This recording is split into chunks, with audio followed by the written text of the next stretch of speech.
नमस्कार, welcome to the my channel PR Babu classes. Bihar guest teacher vacancy के नए updates के साथ हम उपस्थित हो चुके हैं। बहुत सारे आपके कमेंट्स आए हैं और सारे कमेंट्स को हमने जो इम्पोर्टेंट कमेंट्स हैं उनको कंपाइल करके हम इस वीडियो में उपस्थित हो चुके हैं और हम कोशिश करेंगे कि आपके सारे क्वेश्चंस क्वेरीज को हम इसमें सॉर्ट आउट कर पाएँ। इसके साथ ही आपके पास कुछ अगर बच जाते हैं फिर भी कुछ सवाल, तो आप रात्रि के आज 9 बजे हम लाइव आएंगे।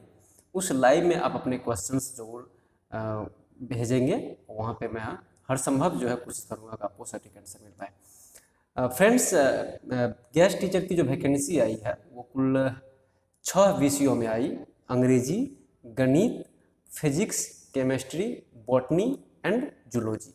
तो ये 6 सब्जेक्ट्स में जो आए हैं और रिक्तियाँ जो है वो वर्ष 2018 में पहली बार बिहार गवर्नमेंट ने गेस्ट फैकल्टी के तौर पर +2 के स्कूलों में जो है इन्होंने प्लान किए और वहाँ पे बहाली हुई थी वर्ष 2018 में। उन्हीं का ये रिक्ति जो है कुछ बच गया था। तो सभी जिलों में हर विषय में ज़्यादा सीट नहीं है, किसी में 2-3 कैटेगरीज वाइज एक करके भी है, कहीं कैटेगरी नील भी है, तो ज़्यादा नहीं सीट है। 1113 को अगर 6 विषयों में और 38 जिला में आप डिवाइड करेंगे तो बहुत कम सीटें हैं। किसी में ईबीसी में 1 है, एससी में 0 है, एसटी में 1 है, यूआर में 1 है, 2 है, 3 है, इस तरह से वैकेंसी डिस्ट्रिक्ट में है।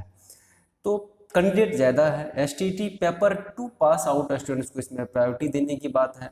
तो मेरिट लिस्ट जो बने हैं उस मेरिट लिस्ट में जो हमने देखा है, जैसे पूर्णिया का मेरिट लिस्ट है, उसके बाद मधेपुरा जिला का जो मेरिट लिस्ट हमने देखा, तो इन दोनों मेरिट लिस्ट में हमने ये देखे हैं कि एसटीटी वाले को प्रायोरिटी दिया गया है। और बात भी सही है, एसटीटी पेपर 2 2019 में जो पास आउट हैं तो उनको प्रायोरिटी दिया गया है। या एसटीटी 2011 में भी अगर कोई बचे हुए होंगे, ऐसे तो बचे हुए उससे बहुत कम संभावना है, लेकिन फिर भी अगर कोई होंगे तो उनको भी, मतलब एसटीटी पेपर 2 में अगर आप क्वालिफाई तो आपको प्रायोरिटी दी गई होगी। प्रोविजनल मेरिट लिस्ट से को कैसे बनाएंगे उससे संबंधित हमने एक वीडियो अपलोड किया था। मैं फिर से इस चीज़ को एक बार रिव्यू कर दूं कि आपके जो स्नातकोत्तर हैं का जो प्राप्तांक है उसका प्रतिशत प्लस बीएड का प्रतिशत प्लस एसटीटी पेपर 2 के प्रतिशत, तीनों को जोड़ के 3 से भाग देके जो आपका मेरिट बनता है वो आपका मेधा अंक बनेगा।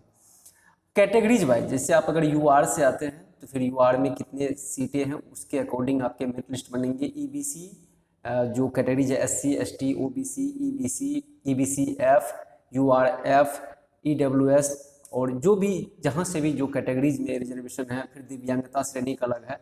तो हर एक श्रेणी में जो रिजर्वेशन है उसके अकॉर्डिंग जो सीट है तो वहाँ पे मेरिट लिस्ट बने हैं। तो ये बातें हम आपको एश्योर कर दें कि पहली जो होगी तो उसमें एसटीटी पेपर 2 जो पास आउट है उनको दी जाएगी। उससे जो सीट बच जाएगी तो ही वो नॉन एसटीटी पास आउट वाले को कंसीडर किया जाएगा, उनको लिया जाएगा। इसके अलावा अब चूँकि हमारे पास ये भी चीज़ें आ रही है जानकारी में कि बहुत ऐसे डिस्ट्रिक्ट हैं जिन्होंने अभी तक मेरिट लिस्ट पब्लिश नहीं किए हैं, जैसे कि कटिहार की बात आ रही है। उसके बाद हालांकि मुजफ्फरपुर डिस्ट्रिक्ट ने मेरिट लिस्ट जारी कर दिया है। तो अन्य चीज़ें जो हम देख पा रहे हैं कि बहुत ऐसे भी जिला है जो अभी तक जारी नहीं किए हैं। तो आई होप कि आप यकीन कीजिए कि मंडे के अर्लियर 10 से 11 बजे तक सुबह तक सभी डिस्ट्रिक्ट जो है मेरिट लिस्ट को जारी कर देंगे और या तो उसी दिन या फिर अगले दिन जो है आपसे आपत्ति ली जाएगी। एक दिन का समय आपको मिलेगा और फिर आपत्ति के जस्ट दूसरे दिन फाइनल मेरिट लिस्ट जारी हो जाएगा।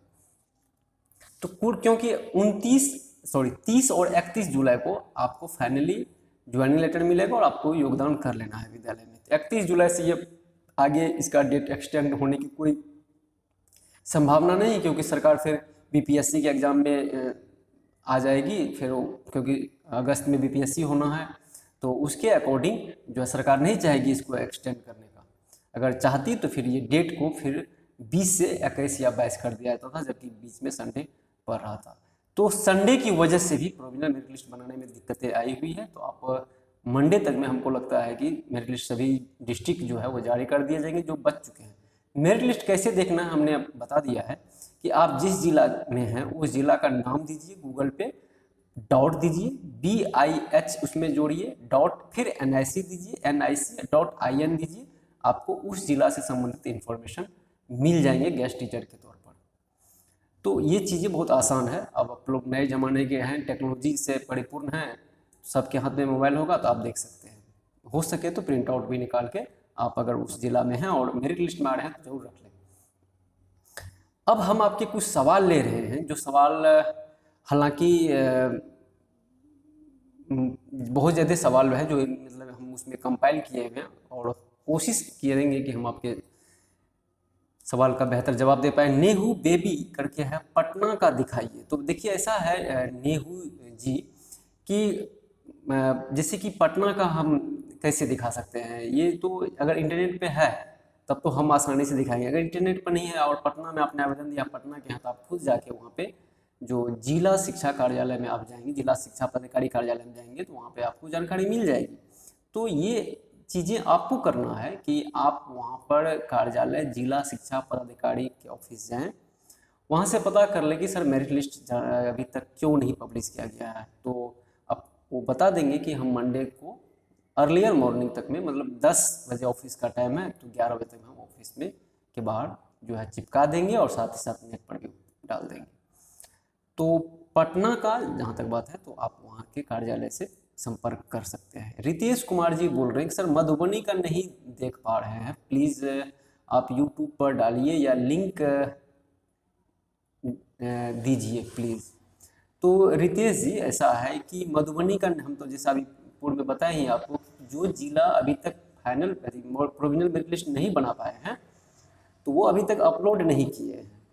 तो हो सकता है कि या तो आज रात में ऐसा भी हो सकता है कि संडे को विशेष कारणों से डाला जाए, या फिर मंडे को जो है अर्लियर 12 बजे से पहले नेट पर डाल दिया जाएगा। तो आप घबराए नहीं, मधुबनी डिस्ट्रिक्ट का भी जो मेरिट लिस्ट जारी होगा। या फिर अगर आप मधुबनी डिस्ट्रिक्ट के हैं तो आप जाएं, वहाँ पे जरूर संपर्क कर लें कि अभी तक मेरिट लिस्ट क्यों नहीं बना है। तो चूँकि आज संडे है तो आप मिल भी नहीं पाएंगे वहाँ पे कोई भी व्यक्ति, तो आप मंडे को जो वहाँ जरूर जाएं और जो भी वहाँ पे ऑफिशियल न्यूज़ आप लें, आप प्राप्त कर सकते हैं। तो कोशिश रहेगी कि आप वहाँ पे जाएं।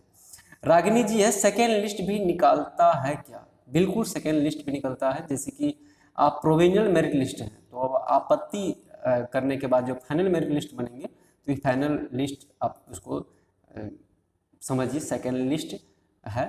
सेकेंड लिस्ट को आप इस तरह से भी समझ सकते हैं कि अगर STT कोई व्यक्ति नहीं मिला किसी जिला में किसी खास विषय में, तो फिर वो नॉन STT पास आउट के लिए फिर से लिस्ट बनाएंगे, फिर उसको कंसीडर करेंगे, फिर वहाँ पे बहाल कर सकते हैं। रागिनी जी का ही दूसरा सवाल है, सर कैसे पता चलेगा कि हुआ कि नहीं? तो ये बहुत सिंपल है रागिनी जी, कि जैसे कि अगर आप URF से आते हैं, मान चलिए UR से आप आते हैं, फीमेल में है, और आप देख रहे हैं कि URF में 2 सीट हैं, तो आप ये देख लीजिए कि URF में क्या रागिनी कुमारी का नाम आ रहा है 1 या 2 नंबर पे। तो अगर 1 या 2 नंबर पे आपका नाम आ रहा है और 2 सीट हैं तो समझ लीजिए आपका हो गया। और 2 सीट हैं और आपका नाम 5 नंबर पे सपोज दैट आ रहा है, तो आपसे 4 ऊपर है कोई भी, तो अगर वो 4 में से कोई भी व्यक्ति ज्वाइन नहीं करेगा या एक व्यक्ति ज्वाइन करेगा तो फिर आप नीचे जो है नीचे वाले को ऊपर दिया जाएगा। तो इस तरह से आप समझ सकते हैं कि आपको होगा या नहीं होगा। ये बहुत आसान है। आप लोग MSc प्लस B.Ed है तो निश्चित तौर पे इतना तो हो ही सकता है माइंड में कि हमें कैसे हमारा मेरिट लिस्ट बनेगा। ये चीज़ें तो क्लियर होनी ही चाहिए। तो उसके बाद है कि ये कैटेगरीज वाइज आपको देखना है, मेरिट लिस्ट जो बनेगा उसमें आपको पता चल जाएगा। एक है मीम्स फैक्ट्री करके है, सर नेम आ गया है क्या करें? तो अगर आपका नाम आ गया तो आपने ये बताया, नाम तो ऐसे भी आ सकता है, अगर आप कोई भी व्यक्ति अप्लाई करेंगे तो नाम तो आ ही जाएगा। लेकिन अब सबसे बड़ा सवाल ये है कि नाम आपका मेरिट में आया है या फिर ऐसे सिंपल आ गया है।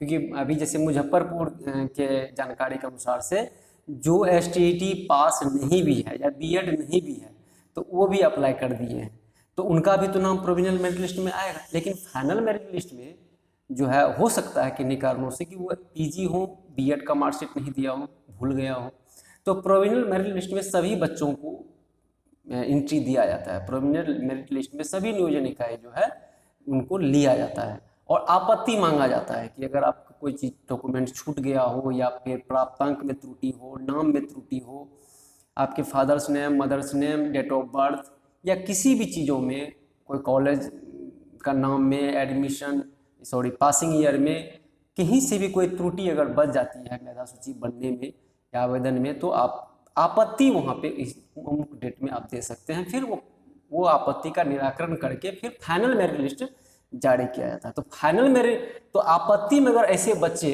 आपत्ति नहीं दिए कि सर सच में हम बीएड थे और हमने बीएड का मार्कशीट नहीं लगाया या डॉक्यूमेंट्स नहीं लगाया, तो फिर वो आपत्ति देंगे तो तब तो फाइनल मेरिट लिस्ट में का नाम लाएगा, अन्यथा वो फाइनल मेरिट लिस्ट से बाहर हो जाएंगे। तब नियोजन निकाय यह समझेंगे कि इन्होंने नियोजन निकाय का समय व्यर्थ किया और उसको प्रोविजनल मेरिट लिस्ट से, फाइनल मेरिट लिस्ट से बाहर कर दिया जाएगा। तो नाम अगर आपका आ गया है तो खुश होने की ज़रूरत है, बिल्कुल ज़रूरत है, लेकिन आपको ये देखना है कि नाम अगर आप पूरी योग्यताओं को फुलफिल कर रहे हैं और इसके बावजूद मेरिट लिस्ट में नाम आया है, इसके बाद तो आप जरूर अपने घर में मिठाई बांटे, आपकी संभावना है कि आप गेस्ट टीचर बन जाएं। एक सुस्मिता ठाकुर जी भेजे हैं, प्रोविजनल में नाम है तो आगे क्या करें।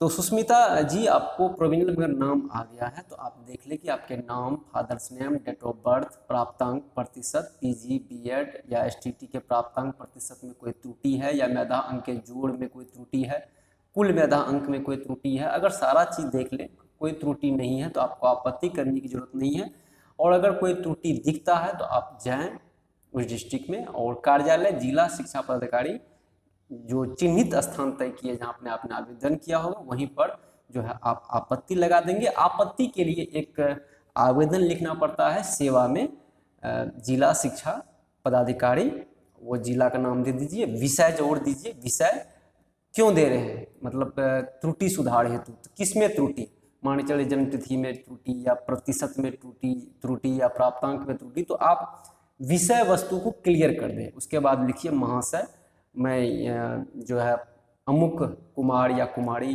पिताश्री इतना, पिताश्री ये, उसके बाद ये सारा चीज़ मेधा अंक में इतना में हमारा नाम है और हम इसमें यह त्रुटि दिखाई गई है। उस त्रुटि के एवज में आपको वहाँ पे जो प्रूव्ड डॉक्यूमेंट्स हैं, जिस डॉक्यूमेंट्स के आधार पर उसको करेक्शन किया जाएगा वो डॉक्यूमेंट्स जरूर लगाने होंगे और उस डॉक्यूमेंट्स को आप जरूर सेल्फ अटेस्टेड करेंगे।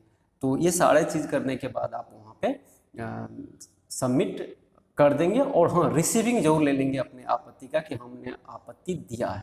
फिर आपत्ति के बाद आप देखेंगे कि वो फाइनल मेरिट लिस्ट में करेक्शन हो गया है या नहीं हो गया। अगर हो गया है तब तो खुशी की बात है, अगर नहीं हुआ तो आप इमीडिएटली संपर्क करें कार्यालय जिला शिक्षा पदाधिकारी की, क्यों नहीं किया गया है। तो ये चीज़ें हो गया, ये सबसे बिग क्वेश्चंस का हमने आंसर दिया है कि प्रोविजनल मेरिट लिस्ट में नाम अगर आ गया है तो उसके बाद आप क्या करेंगे।